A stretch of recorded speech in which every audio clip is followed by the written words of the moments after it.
हरे कृष्ण महामंत्र जब करते हैं तो हमें सबसे ज्यादा प्रॉब्लम होती है इस मन को कंट्रोल करने में। इस मन को टैकल करना बहुत मुश्किल हो जाता है। ये मन बहुत कोशिश करता है हमें डिस्ट्रैक्ट करने में, हमें धोखा देता है, हमें चीट करता है। तो इसके चार कैटेगरीज होते हैं, किस तरह से हमारा माइंड हमें चीट करता है। तो पहला कैटेगरी, मन हमें फ्यूचर में ले जाता है या फिर पास्ट में। हम जब जब करते हैं, करते करते कई तरह की योजनाएं बनाने लग जाते हैं। हमें नए आइडियाज आते हैं उस समय, या फिर हम कुछ पास्ट सोचने लग जाते हैं। जब करते हुए हमें लगता है पास्ट में ऐसा होना चाहिए था या वैसा होना चाहिए था, और हमें पता भी नहीं चलता कितना समय बीत गया। हमारे दूसरा कैटेगरी क्या होता है, हमारे मन के अंदर हमेशा कमेंट्री चल रही होती है। काश मैं थोड़ा और सुंदर होता, काश मैं थोड़ा और अमीर होता, काश मैं थोड़ा एजुकेटेड होता, काश मैं थोड़ा और हेल्दी होता, काश मैं थोड़ा और इंटेलिजेंट होता, काश ये होता, काश वो होता। हम यही सोचते हैं। हमारे मन में कंटिन्यूअसली ये सब चलता रहता है। और हमें लगता है ये तो छोटी मोटी चीजें हैं, इसमें कोई फर्क नहीं पड़ता, मेरा इस तरह से सोचना हार्मलेस है। बट एक्चुअली में ये बहुत खतरनाक है। इस तरह से सोचना, काश मैं ऐसा होता या वैसा होता, दैट मीन्स हम नेक्स्ट लाइफ के लिए अपने डिजायर प्लान कर रहे हैं। हमारा माइंड, ये तीसरा कैटेगरी, हमारा माइंड दोष आरोपण करता है, ब्लेम करता है लोगों को। मन में अचानक कोई व्यक्ति आ जाएगा और हम उसी पर मेडिटेट करते रहेंगे, उसके दोष देखने लग जाएंगे, उसी पर गुस्सा करने लग जाएंगे, और इसी सब में हम अपने जब को, वो कीमती समय वेस्ट कर देते हैं। चौथा कैटेगरी, या फिर हम सेल्फ डिस्ट्रक्टिव मोड में चले जाते हैं और खुद को कोसना शुरू कर देते हैं कि मैं तो यूजलेस हूँ, किसी काम का नहीं हूँ। तो ये सब मन के डिस्ट्रैक्शन है।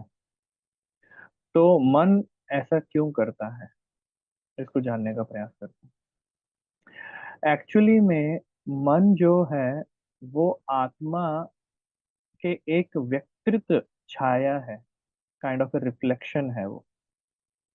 आत्मा आनंद में रहना चाहती है, आनंद ढूंढते रहती है।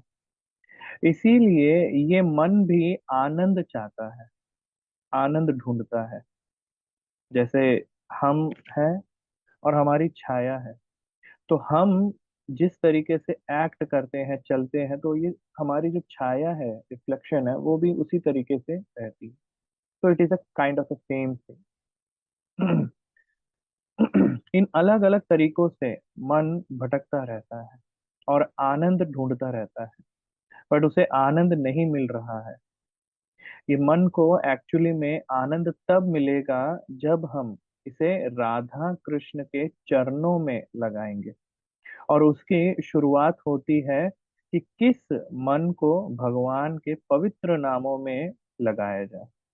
तो हमें इस मन को बिल्कुल स्ट्रिक्टली भगवान के पवित्र नामों में लगाना है। हम्म? नाम चिंतामणि कृष्ण चैतन्य रस विग्रह। ये हरिनाम जो है चिंतामणि के समान है। चिंतामणि किसी को टच करती है तो उसे सोने में बदल देती है। तो अगर हम किसी तरह से इस मन को हरे कृष्ण महामंत्र के जप में ले आए, यही वास्तविक जप कहलाता है। जब हम जप और मन को मिला देंगे तो हमारे ये मन भी खारे सोने के समान हो जाएगा, शुद्ध हो जाएगा। हमारी मटेरियल डिजायर्स स्पिरिचुअल डिजायर्स में कन्वर्ट हो जाएंगी, और तब जाकर इस मन में भगवान की सेवा करने की इच्छा होगी, और तभी हमें भी असली आनंद की अनुभूति होगी, और हमारे वास्तविक स्वरूप की तरफ हम आगे बढ़ पाएंगे।